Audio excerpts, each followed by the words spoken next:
Welcome back to the Sonny Talk Spurs YouTube channel, and I'm previewing a massive game. And usually, when I get this person on the channel, we're just talking about strictly Tottenham, and a lot of you think she's a secret Tottenham fan.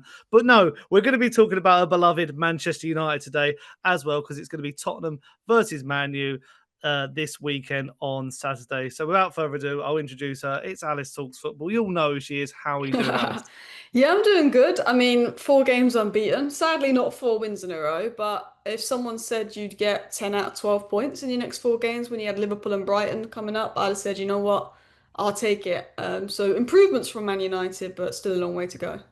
Yeah, I've been quite impressed with your attack, especially. That's one of my questions I've got on your on my list today, and I thought this game was going to be quite funny because I was looking at the Nottingham Forest game, thinking if you win this one, and then we're going into the Tottenham game, the United Strand fella, it would have been a lot of pressure on him to cut his hair, is what I was thinking. Like, Yeah. but he has to go all again, poor fella. But what I wanted to start with is what we got to remember is last season was quite a big season for both our clubs. We faced off against each other 4 times. Tottenham getting the better of Manchester United in all 4 of those games, 2 in the league, 1 in the Europa League final, obviously, and then the Carabao Cup as well. So, first of all, I'm going to go back all the way to May, that Europa League final. A lot has changed since then. But how do you reflect on it for both teams? One team went out there, won it, sat their manager, and then the other team, your Manchester United, have sort of gone through the ringer again. Another big summer, and Ruben Amorim, a year in the job as well. So, how do you reflect on that final now? Oh, don't even want to think about that final, to be honest. Thanks for the question. I mean, it was one of those finals where that game could have gone another hour and we wouldn't have scored. I know Nicky van der Merwe made a good goal line clearance, but my biggest concern, I think, under Amorim, and this isn't necessarily an Amorim problem, because I think we struggled with this under 10R, but Rashford went and scored 30 goals that season somehow, is creativity. Like, we've got a lot more talent in attack, but sometimes I think we don't have a plan B. Like, in the Europa League, we need a goal. There's 10 minutes to go, and he's still changing the centre backs and that. And then in the last 5 minutes, he went to a back four and just like went through it. And I sometimes think, I'm all for the back five, you do your system, all of that, whatnot. But sometimes, like versus Forest, we're 2-1 down, 10 minutes to go.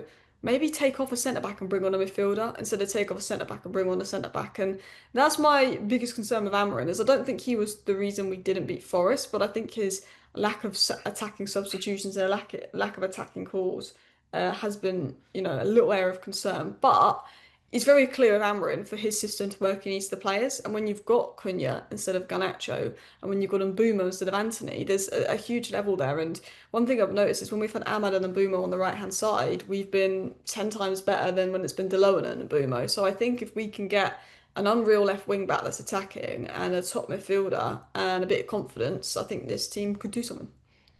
Yeah, and it's quite interesting because I'll bring up a video that we were both on, Zach's video, a couple of months ago at the beginning of the season. And you made a good point about Manchester United season. I came to the chair. I wasn't allowed to debate it because I got all the yellow cards. But my point that I was going to make is I draw comparisons sometimes between Ange and Amarin because of their tactical inflexibility sometimes. Ange, I'd say more than Amarin because Amarin's is more on a formation, whereas I think Ange's was more on the style, just keep Mm. bloody going for it. Um, so that's why I think it's quite interesting how, last season, how it came to the fore. And that's what I think there's a lot of comparisons to draw between both our sides. And you mentioned creativity there for Manchester United. Massive issue for Spurs this season. That is like, Oh, huge, yeah. without a shadow on a doubt, but we'll get to that in due course. This is more of an overarching question about Spurs. What are you making around the current climate at the club, after our start to the season? Because there's been a lot of negative talk. There's been a lot of some people like myself trying to find positives amongst the start. But how do you see it from like a neutral's point of view? It's just a mixed season. You came 17th last year. What are you expecting to get top four this season, have an easy ride when you don't have the squad depth or attacking quality to get top four? I think this is Thomas Frank's first season. He's not going to hit the ground running. He hasn't got good, like, not being rude, but you haven't got Kulusevski or Madison or Solanke. Colin only just come into the team, really. He was having to choose between Tell, Odebear, Brendan Johnson. Richarlison, and then obviously Kudus is mint. You've got Kudus, but the other two positions he's having to choose with people that aren't, I don't think, top half Premier League players, if I'm going to be totally honest. So I think there's a negativity around Thomas Frank, and I think the football's boring, and I think the lack of creativity is worrying. And maybe Thomas Frank could do adaptations. Like I think if you're struggling to create, why have both Bentancur and Palhinha when you need a goal? Maybe try and play like Bergvall as an eight, take Bentancur off, try Palhinha, Bergvall, Sarr as a midfield three. Maybe try that. Maybe Thomas Frank can try some bits up, but you're sixth in the league. I feel like the way Tottenham fans are acting as if you're like 15th. It's like you're sixth. You were atrocious versus Chelsea. I didn't watch the Monaco game, but you have been, the Bournemouth game again, you struggled to create, but Bournemouth are a very good side, Chelsea are a decent side.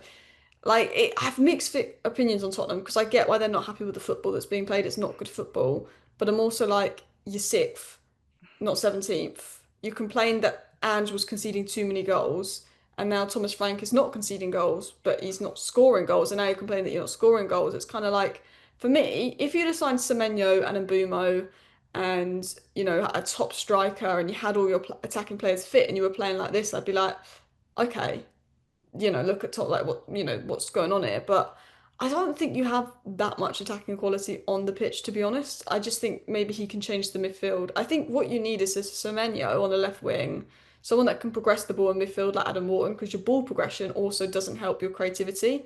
I think Kudus is progressing the ball wide and Romero's progressing at centre back, but your midfield doesn't really progress it. And then you need a bit of luck with fitness, to be honest.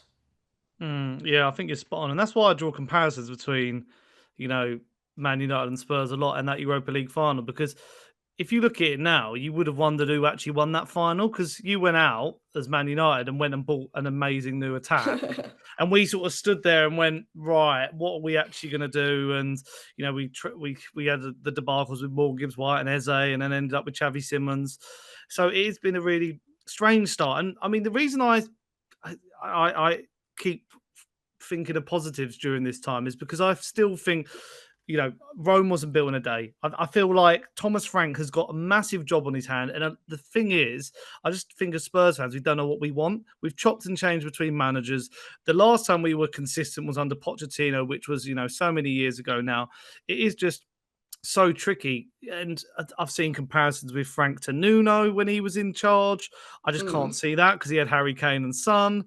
I've seen some wild accusations about, people calling Thomas Frank out already for Spurs fans. And, Yeah, it's really, mad.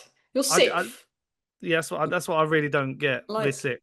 you're sixth. Yeah, it was atrocious versus Chelsea. Don't get me wrong, but you're sixth. It's like if you were like 15th, I'd be like, where's the improvement? But it's not like, I mean, I know money was spent on Thomas Frank, but like Bentancur was alone, not Bentancur, Palhinha was alone, Kolo was alone.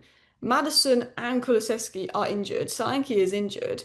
I'm kind of like, you've got your best, you've had more fitness luck with, Van der Ven, but there's not a whole lot of difference. Like Kudus has come in and made a big difference. Xavi Simons has come in and hasn't hit the ground running yet, but I don't think he's been fully profiled to his strengths. And the midfield maybe needs a bit of balance. But I do look at it, I think Tottenham are sixth. You were 17th. Like under Ange, you weren't winning games in the league. And I know you didn't have Romero and Van der Ven in those league games, but it was atrocious. So yeah, I think there's a bit of like Tottenham fans maybe wanting a miracle very early on, and I'm kind of like, I understand maybe wanting Thomas Frank to adapt and be a bit more attacking, be a bit more exciting, and try something new. But I'm also just like, you're sixth place, and he has improved you in so many areas, like defensively, set pieces. It is, yeah, you're not creating, but also you don't have a very good attack. You've went from Harry Kane and Son to Brennan Johnson and Richarlison. Like that is a Yeah, big it's a massive downgrade. difference. The bit that gets me as well is I don't know many managers who have come into this league and hit the ground running straight away. I remember Mm. Sir Alex Ferguson, literally, at the start, people were like, "Oh, is the job too big for him?" Pep finished, what was it, third or fourth in Fifth, his fifth or first season? fourth. Yeah. I think he got fourth, but on goal difference on the final day because West Ham beat Man United in the final game at Upton Park, and Yeah, we gave them fourth Champions League just. But he was under a lot yeah. of stick. Klopp was like seventh or eighth. Arteta Mikel was Arteta. eighth. So it literally is not. I think people underestimate the big job that had to happen in the sense of we had to go from one extreme to the next. We literally had an amazing attack in the terms of goal return. Like we were scoring like 60 odds, 70 goals last year. We have lost some. So that's a good chunk of that. We have lost Madison and we have lost Kulusevski through injury and transfer. Then you've got to look at it at the sense of the defense was so wide open. How many times last year, like that Chelsea fixture last year, we were 2-0 up and then we lost 4-2. Brighton, 2-0 up, lost 3-2. It Yeah, happened so many times. And yes, and won the trophy, and I'm forever grateful. But if you actually look at it and like the run was, I think the trickiest game in that run was Frankfurt away, and we won that through a I penalty. know. And he was defensive anyway. So it doesn't like people saying Yeah. like he adapted that one time and he was playing the same football that we're seeing And now. Frankfurt are pretty, like, look at Liverpool battering them and then losing all their Premier League games. It literally Like, that game was decided when Mario Götze went off injured. So like as soon as he went off, Ekitike wasn't even getting any service, and we like shut him out. So what Frank has then had to do is come in, he's fixed our set pieces defensively, he's fixed our set pieces attacking wise, he's shored up our defense. The only goals we've conceded are from our own mistakes and from long shots, so that's something that needs to be sorted. And this team can score goals. It's shown that it can score goals. It mm, just at the moment, it's like I said this point the other day. I want to get your opinion on it on Talksport's Inside Spurs show. I said the person who will be most annoyed about this current team will be Thomas Frank, because it's not even a Brentford team at the moment. It's not even a Thomas Frank style, because if you look at all the attackers he's had over the years, and Mbuemo's now at you guys, Vissa, Tony. all Yeah. those people. He's had some of the best attacking talents that we've seen in Premier League and Championship football. It's the worst attacking team he said like that he's had at the moment. Like he's never known a team like his to be like this. So I still feel like there's those positives that you can put your hat on and say, I can see where it is potentially going. It just at the moment, like it's a new look attack. Like you've chucked in Kudus, you've chucked in Xavi Simons, Colin Moani's now up there as well. We've still not really got a good left winger. You mentioned Semenyo there, would have been the perfect fit. It is just really like a complex situation. And there's not many teams at the moment. I mean, you look at the league in general, like from top to bottom, anyone can beat anyone. It is just a riot, it's a Yeah. confusing time. It's just the fact that I think our home form has been bad is what people are like quite upset about. And we pay a lot of money as Spurs fans to go there like Yeah, yeah. You you haven't been do as great at Manchester home. United. I think that's another comparison we can draw between the two sides. So yeah, at the moment, I think it's I think like the Frank out talk's ridiculous. I guess you agree with that as well. Yeah, I just think the manager's been in 3 months, and you finished 17th last season. You're currently sixth, and you want this manager out. It's like you were complaining that you were conceding too many goals. He's fixed that. Your three of your best attackers last season are injured. Solanke was very good the beginning of last season. He's not there. He's better than Richarlison. Kulusevski was your best player the first half of last season by a country mile. He was phenomenal. He's injured. Maddison, the amount of goal contributions Maddison got last season, actually, people spoke about Maddison as if he was bad last season, but he got a lot of goal And in the running as contributions. well in the Europa League, he was Yeah, like so pivotal. you look at the goal contributions that came through Solanke, Madison, and Kulusevski. I don't know what their numbers were, but that was massive. I know Brennan Johnson was getting goals, but Brennan Johnson doesn't contribute a lot to all-round play, ball progression. If you look at Kudus, he can pick up the ball, get past three players, put it across. Brennan Johnson is more, he can be there in the right position at the right time, which is a decent attribute to have, but it's not necessarily what Frank wants. And I just think that you need a left winger that can carry the ball. You need somebody that is good at getting goals and assists, and you need your Madisons and your Kulusevskis and your thingies back. I do think maybe the one area Frank can look at is midfield, because I think if you're playing a PSG or an Arsenal, you want Benzema and Palhinha for the stability. But if you're playing like, I don't know, Burnley, I would look at it and go Palhinha and Bergvall as the eight, and then I would look at someone like Sarr as the 10 or Xavi Simons as the 10. I Hmm. think because I think that's a bit. I think Bergvall's a bit better on the ball than maybe a Benson cut, and Palhinha is limited on the ball, but he's very good off the ball, giving you that stability. I think I'd look at your midfield ball progression. Um, I think that's maybe one area that Frank could look at to help with creativity. Again, I think Udogi's maybe a bit more creative than Spence on the left, But I do think you lack a left winger, which means if they want to mark Kudus out the game and you have to try and do it on your left, that's going to make you weak as well. Mm. You know what? It's funny you say Burnley there because that was our first home game of the season and the last time we won at home in the Premier League. Jeez. And basically, yeah, I know it sums up. What was that? August the 16th. Um, to put that into perspective, during the week on that Wednesday, we played PSG and we went with Polina and Bentancur in the Super Cup. Do you want to know what the lineup was that day in the Premier League for that game? To put it What, the into Burnley game? perspective, Yeah. it was Gray and Bergval in the double pivot, Sarr in the 10, Johnson, Kudus, and Richarlison. Yeah, So I liked that. I think he should be a bit more expansive with his midfield, I think. Doesn't have to be both Bentancur and Polina. I think it should be Polina and Bergvall, to be honest. You could try Gray again as well, because I think Archie Gray had a couple cameos off the bench where I thought he looked all right, to be fair. yeah, I mean, funny enough, the last video we did together, we did our best Tottenham lineup, or what we thought was the best Tottenham lineup. I might actually try and see what we went with because it was so long ago now. I don't even know what we Would have went been with, but August, yeah. it was. Let me have a quick look because I'm pretty sure we went. I'd swear back then we were we were debating whether we should be playing the likes of Polina and Bentancur together or not. The debate's been going because the thing is, I think Polina's come in and he's been class. He's been Yeah, really, he's really been very good. good. Like he's got goals. I mean, we're in this era now of your sixes, Gravenberch and Rice and Zuba, like all those sort of Mm, holders are now scoring goals and getting involved in play. So he has been pivotal in that aspect, but there are moments where you just feel like you don't need both of them. So yeah, we in said, ball progression.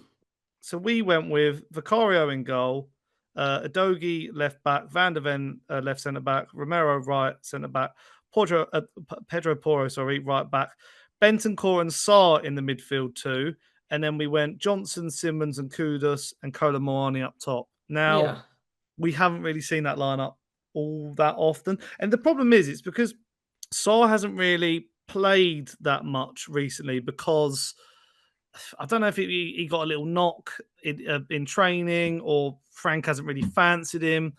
I still think it's just Frank. I think Frank is just really at the moment. He probably just sees Polina and Bentancur as the most experienced, but us Spurs fans want him to, take the shackles off and take the reins off and let us go. And Yeah, be a bit especially more at home, expansive. Especially at home, to like Wolves, for example. I think that was a game you drew 1-1 because Polina scored late and took his top off, which was a bit cringe. But and like 1-1 to Wolves, you haven't won it. But like I think that is probably an example of that is a game you should be going expansive in. I get Arsenal, I get PSG, I get City, I get Liverpool, go defensive. But yeah, I think especially because Bergvall is such a good player, Sarr looked really good. There's definitely something to see in Archie Gray. I just think he needs to try something different for sure. yeah, and hopefully we see more of that. Well, against Manchester United, hopefully. But last question, couple of questions around Tottenham before we get into some Manchester United chat as well. One of the players you mentioned there, you said how good Kudus has been, but Xavi Simons' struggles have been obvious. He's Mm. now gone about uh, nearly a dozen games and only got one assist to his name, and that was in his debut against West Ham. Really nice corner, actually. What are you making of it? Because he's not the only player in the Premier League from a foreign league who's suffering this season, especially from the But Bundesliga in a 10. Yeah, there you are. So what are you making of it?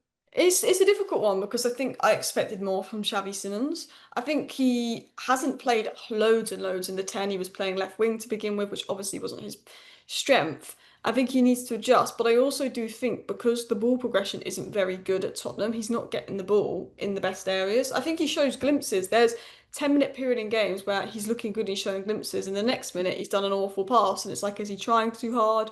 I think there's a mixture of confidence. The quality is there. I've seen it in little glimpses.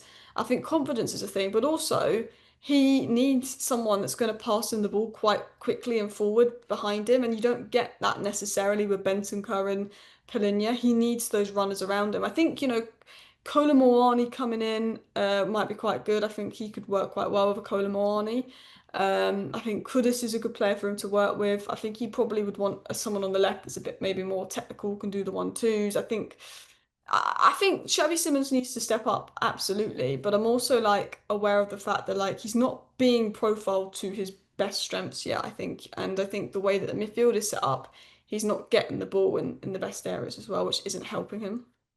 Yeah, I said this again on Talksport the other day. He's almost. I feel sorry for him in an aspect. And first of all, I don't know if you saw Jamie Carragher's analysis of Spurs on Monday Night Football, especially from the Chelsea game. There were moments where he was saying, like, is it a system thing or is it a personnel thing where he's not confident? And there's a moment where he gets the ball to feet. He's facing towards the Spurs goal on like the centre circle, and there's so much space behind him. A player with confidence would, pull it Yeah. and turn and go, but he just passes it back to Van der Ven or Yeah, he's wherever it lacking the was. confidence for sure, and But that yeah, makes big impact. like I can imagine Bruno Fernandes literally turning on a sixpence and pinging that, Oh, 100%, yeah. like, yeah, but obviously that's the quality of two different players. But he has shown it. Like Xavi Simons, I remember him, in the Euro semi-final for the Netherlands, bodies off Declan Rice and pings one in from 20 yards. He's got it in his locker, but at the Oh, yeah. moment he's just getting bullied left, right, and centre. And as I say, so the thing I said on Talksport was we got to remember he's come in and in two really hard circumstances of he looked like he was the third choice because we went for Moore, Gibbs White, and then Eze, and then him. And also he's come in where he hasn't got the luxury of sitting on the bench and like swapping out with Madison or swapping out with Kulusevski. The pressure's on him to be our creator. Um, Mm. but there is those moments where I saw some people saying it, and I see what your point is as well about he was lacking service. And it's almost like I've seen Madison do it before for us. Just sometimes you got to go and pick the ball up between the centre backs and drive with it, and like go, Yeah, come on, yeah. then give it like I'm the star. Let me go and pull a rabbit out of the hat. I'm just not seeing that from him at the moment. It is very Yeah. much a passenger display, and I think the problem was against Chelsea was you could see Frank wanted to line up with like a box in midfield. So when he came on, it was a bit like, right, this is like throwing a spanner in the works. He's not really right to play this sort of system. So Mm. I can see it from both sides of the coin with Xavi Simons, but yeah, it's a frustrating one. But Disappointing one. yeah, because I didn't expect him to hit the ground running and be on like 10 goals, 5 assists by the new year. But I expected him to be a difference maker. I've even Yeah, done for videos sure. on it saying like I remember it was against Bournemouth where we hadn't registered him in time, so he was unveiled that game, and I was sitting there going, right, we're lacking so much creativity. He will fix that, but he hasn't fixed it. That's where No. I'm coming from, I think. So yeah, but final question on Spurs then. What are you making as the start of the season? Obviously, you've said already like we're sixth, we're not 17th. Mm. Are you confident Thomas Frank can turn it around? Not maybe this year, but with time. Yeah, with time. I think this year's hard because you do have Champions League in a lot of games, and I don't necessarily think you've got the depth to do. I think if you had one game a week, I'd almost have a bit more confidence in Thomas Frank in that sense, because I do think you are really impacted if something happens to Van der Ven and Romero. Like that's big. There's rumours of Kudus actually being out as well, which would be a huge blow. I think Mm. Thomas Frank could turn you around. I think if he gets attacking quality, he can turn you around. Because all I'm going to say is, last season, Man United had a front line of Xerxes, Garnacho, and Højlund was our front three under Amorim last season. And now we've upgraded to Mbuemo, Sesko, and Cunha. And Man United looks a lot better. It's just that individual quality in attack, and I think you don't have that quality in attack. So I do think if you sort out the attack, you sort out the ball progression, and you give Thomas Frank time, he will succeed. I generally do. But look, I think you came 17th last season. I think if you finish 6th this season, that's a good season for Thomas Frank. Even if you're not happy with the football, 17th to 6th to get you back in that top six. If you're in the Europa League again next season, I actually think that's quite good. I don't know what the expectation is that he has to get fourth. Do you know what I mean? I think because of our strong start, especially against City as well, people were like, right, we're top four guaranteed, we're top four guaranteed. But it's like, no, my prediction was eighth, sixth to eighth, because I thought that's quite a good barometer and sitting on the fence a little bit. And you make a good point there that's just come to my mind. I know and was the reason we got into the Champions League last year. But during his first season, we had no European football. So he had Mm. that luxury. And we saw how that ended up with even one game a week. He was struggling. You got injured Uh, towards the end. You lumped over to Champions League, Exactly. to Europa So League. I just think it is one of those things where, Thomas Frank is getting used to, 3 games a week or whatever it is. So I will give him time because I think he's earned this. He's earned this. He deserved to Mm. get this job. And I think people piling in on him saying like he's, a lower league manager. You know, he's the level of he should be at I don't know, a Fulham or wherever. Look at Vincent Kompany. He got Burnley relegated and is now Bayern are the best team in the world right now. You can argue. I know, and I wish we had Harry Kane back. That's I'm hoping he wants to come back, but we'll see. I'm going to swap one of the questions over because you've mentioned it there. Man United's attack. I mean, the fact that you said it there, like it's even I was shocked that I forget you had Garnacho and Xerxes and Hoyland there last year, and you've really upgraded. I thought Mbuemo was going to be good, and he has been. Sesko, not the finished article yet, but he's showing some promise. Yeah. And then Cunha as well is just a different, something that you haven't had for a while. So what are you making of it? Like, is it really linking up as you could see? Or is there some moments where you're like, because I still see some people, Man United fans, say that, well, maybe Bruno's not in the right position, or maybe we're not getting the best out of Ahmad. So what's your overall thoughts on that? I think, there's still games where we hit and miss and it still needs time to click. But look, I think Ahmad and Mbuemo on the right-hand side, Sunderland game, were involved in the goals. That Sunderland had to change their left back because they got cooked. I look at the Liverpool game, the goal came from Ahmad and Mbuemo early on the right-hand side. I look at the Brighton win, again, Mbuemo got 2 goals, Ahmad got an assist. And I look at the Nottingham Forest game, and Ahmad was at wing back, our most dangerous player, getting a goal and getting the all-important equaliser. That right-hand side of Ahmad and Mbuemo is working very, very well. Sesko's been hit and miss, but that's what you'd expect from a young striker. But he's got 2 goals and an assist in his last 4 games. Sometimes his touch is off, sometimes it's good, but he's offered more than what Hoyland was offering us last season. And I think with Sesko, you can see what he brings, but you know that he's not getting loads of service. He's not the finished article. But I don't look at Sesko and think he's been worse than Gyökeres this season.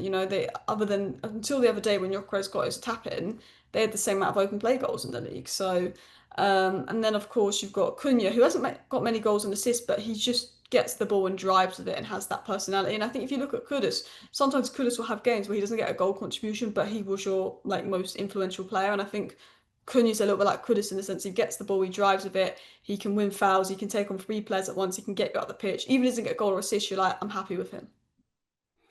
Yeah, and I've even seen I saw Brian Robson praising Casemiro as well the other day. Oh, he's been mint, yeah. So that's the thing. Like even those players who I saw him, Ligt, loads of your I don't know. I was going to call them average there, but the players who were getting slated basically last year and under Ligt was Hag. always solid. I never got the Ligt slander. Like Ligt is like Bayern Munich had signed a petition with over 60,000 people to keep Ligt and not sell him to Man United. Like people Really? there's this weird narrative that Ligt is bad, and it's like he was a wonder kid. He didn't go to Planet Juventus, so now he's a flop. But it's like no, Ligt has been top 5% back in the league this season. Like he's been phenomenal. Wow. Yeah, I feel like it is all sort of coming together now with United. We shouldn't get maybe too far ahead of ourselves, but like it's a lot better than it was. I feel like we are seeing some still positive concerns, but progress, which is good. What are your concerns, would you say? I'm still concerned around Amorim. I think that it's like he has his plan, and then we might play well for half an hour, and then the opposition managers figured out Amorim's plans, and he changes the way that the opposition play. But then Amorim still continues to play the same way, and after let's say we come out in the second half, and the first 20 minutes of the second half was atrocious because their managers changed. We're going to do the same thing the whole 45 minutes, and if it's crap after the first 20, if you're going to swap Yoro for Maguire, that's not really going to make much of a difference. And he doesn't change like the attack or the tactical approach. It's just, I'm going to rely on my players to win this game. And that is my concern, that sometimes you look at Pep, how adaptable he is. You look at Klopp, even Slot would throw on subs. I just would like sometimes, the first half an hour is great. We play brilliant football, we go 1-0 up. They make it 1-1. They come out of a different approach in the second half. We need to adapt to that sometimes. I think he doesn't do that. He doesn't adapt to his opposition's changes, and that's my biggest concern. And that's the Ange Postecoglou effect. See, it always comes full circle to compare both the sides. And that actually brings me on to my next question. Actually, you mentioned Amorim. He's just passed his anniversary of the first year in charge. How do you rate it? Pretty rubbish, to be honest, but we've seen progress this year. I said this, our squad is good enough to get top 8 with 1 game a week. It is. Our team is good enough to finish in the top 8 with 1 game a week. And if Amorim does that, he could get another season out of me. I think he needs a wing back. I think he needs better midfield. But I do think he, like, when we're winning games and everyone's like, oh, I told you, give Amorim time, give Amorim time. I'm like, he got 34 points from his first 33 games, which is absolutely atrocious. Don't get me wrong. Mm. Ahmad was injured, Xerxes was injured. We had Garnacho and Højlund as our only fit attackers for the last 3 months. Don't get me wrong. But I'm like, Amarin has to get top eight this season. Our team is good enough for top eight. And I need, right now he's shown signs of progress. Right now he's shown signs of improvement. But he needs to show he can get top eight this season for me. That's because he has been backed. I guess you have to argue he has got players at his disposal. It's He's got not a like good I'm attack. asking for top four. Man United, with the money they spent, should finish eighth with the squad we have. I like some people are like, oh, but if he finishes 11th, it's progress. No, we've got a good enough squad to finish eighth. I'm not asking for top five. I'm asking for top eight, and we should be able to do that with the squad easily. Yeah, because even now, like even the good victories you got against Chelsea, like there are moments in games where I look at United and think there is more cohesion there. It's not Mm. so much like slapstick football. Like there was moments last year and the under 10 half and that where you're sitting there watching like Brentford beat you 4-0 up at Oh, half time or whatever, and you're like, yeah. this is terrible. This doesn't make any 7-0 sense. Liverpool. Like, Yeah, I sometimes we mean, just collapse. look at that Liverpool result, for example, like the way that you conceded, but then you win again, and you win the game at Anfield for the Amarin first time in has years. made us. I think when there's no pressure on us and no expectation on us to win, we're almost better. The Mm, expectation is Liverpool to win. The pressure's on Liverpool. The expectation is on Arsenal to win the first game of the season. And they were two of our best performances, despite not yeah. beating Arsenal. We probably given Arsenal the toughest game all season. And I think the bigger teams, where maybe there's not a pressure and expectation on us to win and dominate possession, we do better. And when we don't have a lot of the ball, we do seem to play better. And do you know what's interesting? It like, links back to Thomas Frank and Amarin because I guess they're going through similar times. I saw, I can't remember who it was. It might have been Danny Murphy on Talksport. Compare both of them and how they talk in the media. I think Amarin has. I mean, he's had to defend himself a lot. He's really had to. He's had a lot going against him. So, do you still think he like there was moments where like some of his comments I thought he'd be like, this is the best victory I've ever had. Like it felt like the weight of the Manchester United mantle was on him. Do you think he's Mm. now like got to a stage where he's like, right, I know what I've got to do, and he'll just have to be trusted? I think he's more relaxed now. I think he needed those Mm. back-to-back wins because it took him a year to get that. And that was nuts in But itself. confidence is huge for this Man United squad, and I think we need results and belief. And I think Mm. we can criticize Amarin's tactics all we want, but Amarin's tactics being applied to a confident squad that believe and a non-confident squad that don't believe that makes a huge difference. So I think he needs the wins to get the players on side. It looks like the players are starting to get back on side. So we have to see. But I think again, I need a bigger sample size. This is 4 games unbeaten. I want to see what we do over the next 15 games. To be honest, to really judge this season. I think by sort of end of January, I sort of could probably predict how the season's going to go. Yeah, and my final player question I had for you, actually, because we basically spoke about most of the squad. What are you making of Lammens? I feel like I nearly called him Lemons there. I always call him, that's my slander name for him. I mean, does it feel good having a goal? I mean, he's not like a groundbreaking goalkeeper, but Yeah. do you feel more assured of him in net over Bayindir and Anana? Yeah, definitely. The way I described him is a 7 out of 10. And, because we've had a 3 out of 10 all season and all last season, having a 7 out of 10 feels like you've got a 10 out of 10. Do you know what I mean? It's like we've got a keeper that can claim a cross. We've got a keeper that, like, when he makes a save, doesn't just pass it back to the opposition for them to tap in. Like, Arsenal game, Bayindir's at fault. Grimsby game, Anana's at fault for both the goals. Brentford game, 2 of the goals Bayindir could have easily saved. So I look at it and I go, we've actually got a keeper that isn't costing us nearly a goal a game. So he feels like a 10 out of 10. He's probably a 7 out of 10, to be honest. But yeah, he's solid. And I think the defence looks more confident with him behind as well. Yeah. And now finally, the game itself. How do you see it going? What's your score predictions? Do you know what? It's difficult to predict because you're quite good defensively and we struggle Mm, against low blocks. But then if you don't have Kudus, I don't know where your attacking threat's coming from. I mean, we mm. love to give silly goals and we love to give you space in the middle of the park. I do think we're due a win versus Spurs. I do think that we are more. built to beat you this season with the attacking quality we have. So because of that, I think we're going to win 2-1 because I think we've just got that extra attacking quality over you. Actually, I'm going to say 1-0 because you're quite good defensively. I think we're going to win 1-0 because we've got that extra attacking quality over you with Mbuemo and Cunha, to be honest. But again, a big part of it is Kudus. I think Kudus, if Kudus is out, I think we win 1-0. If Kudus is fit, I think you've got a chance of getting something. But I just don't see your attack doing much without Kudus, to be honest. Yeah, and the only issue with Kudus at the moment is it feels like, I don't know for him personally, but he's like trying to pull a rabbit out of the hat and try and do it all Yeah, he's himself. trying too hard, yeah. There's moments where he's not even like looking up to see like if is anyone in the He's area like, for when I fine, put I've this. got to do it myself. That's what he's Yeah, like.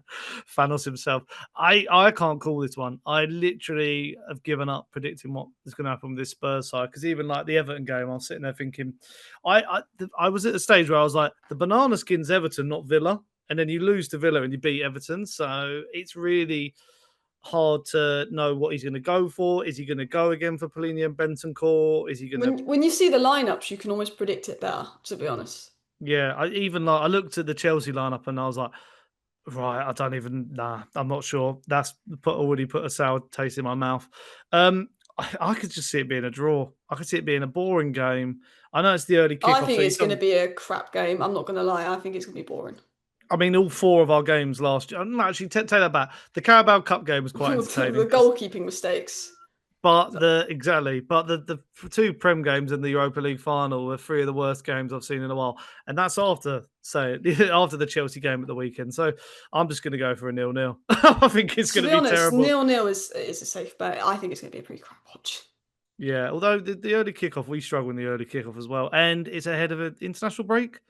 So we Mm. don't really. I think Leeds was literally the last time we've won an international break in about like bloody 10 fixtures. So yeah, all the omens are probably against us. It's another But international break. I know that's There's one like 2 days ago. it's Is it terrible. actually Well, next week, international break? England play on the 13th of November, so this must be. Let me have a look. I'll get it up Oh, quickly. they're taking the mick with these international breaks. I've got Premier League fixtures up. Yeah, so this weekend is the last one, and then the 22nd of November we're back. Oh, that's a. And we come back in. We come back in with a North London derby, so that's a wake up call and a half. Although that gives a chance for Prank to play. He can play Pellegrini and Bentancur there, and then no one won't. I think you're going to beat Arsenal. I think you might lose to Arsenal. I think you might, and everyone's going to lose their mind. They'll go Thomas Frank out, and then you're going to go and beat Arsenal. I reckon that's going to happen. Why? Why are you so confident on that? I think you're built to beat Arsenal. I think you beat them in pre-season, didn't you? Yes. I just think low block, but Bentancur, Pellegrini, frustrate them, score a bit of a jammy goal. I think you're going to beat Arsenal. I think if someone's going to beat Arsenal in the next month, it's going to be you guys. But the thing that worries me is Arsenal don't even concede shots on target. We don't even get shots on target. So like they're already going into Set that game going piece. like, yeah, Beat that's them at what their own game. it's going to be an Vanderven. NFL. It's going to be an NFL game, isn't it? It's just going to be like who can Set gain the piece most ground. FC. But yeah, I mean that's another thing I think that doesn't help the current Tottenham climate. Them doing well, and sitting top of the league. All the Tottenham fans go like get frustrated over that and be like, "That why can't that But be us?" do you know what's mad is the Tottenham fans are getting annoyed at that. It's like you're kind of the closest team to Arsenal right now. Attack is lacking. Goals are coming from defenders and set piece. I think Mickey Van Mm, der Ven's your top scorer. But you're mm. defensively quite better. You're kind of like Arsenal, but like 2 years behind right now. Literally Arsenal under Arteta when he was struggling. That's literally what it was. It was like sitting eighth and going like, "Oh, what's going on?" I don't know.